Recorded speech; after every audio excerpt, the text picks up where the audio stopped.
Hey guys, we are going to be talking about DNA replication. So DNA is the genetic material that's present in all cells.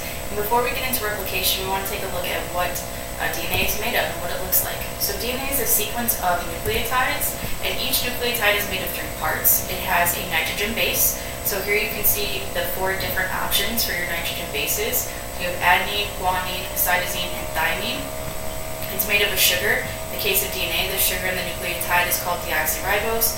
And then it also has a phosphate group. So you have to have those 3 things in every nucleotide in order to make DNA. What we're looking at here is the structure of DNA when all the nucleotides are put together.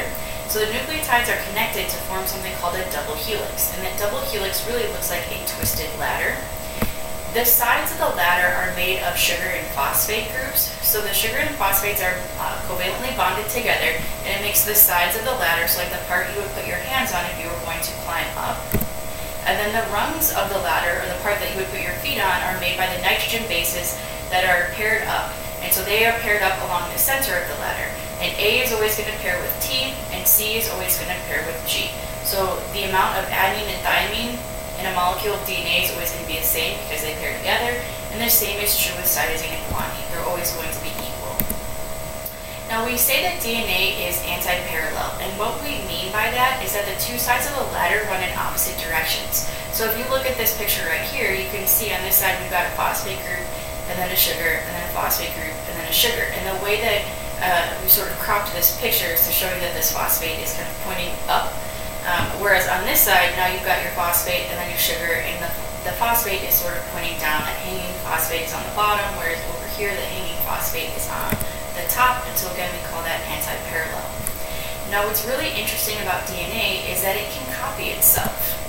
So the bonds between those nitrogen bases, those are just hydrogen bonds, and so they're fairly weak, and it allows the DNA to actually unzip itself. So those bonds are able to break, the DNA can unzip.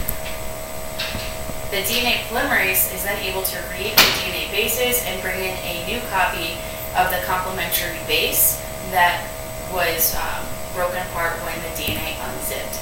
So we call this semi-conservative replication.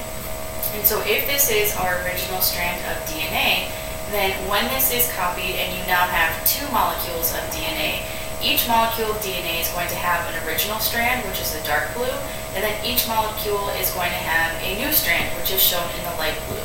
So we have our 2 new molecules. Each one has 1 strand of original DNA and 1 strand of new DNA. So we're going to do a quick check.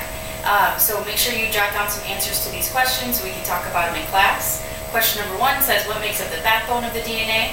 Question number 2 says, what does anti-parallel mean? Question 3 says, if a segment of DNA is 21% adenine, how much of it is thymine? And then how much of it is going to be cytosine and how much is guanine? And then your last question says, when DNA replicates, how much of that replicated DNA molecule is new and how much of it is original DNA? Alright guys, don't forget to write down your answers so we can talk about them later. Thanks!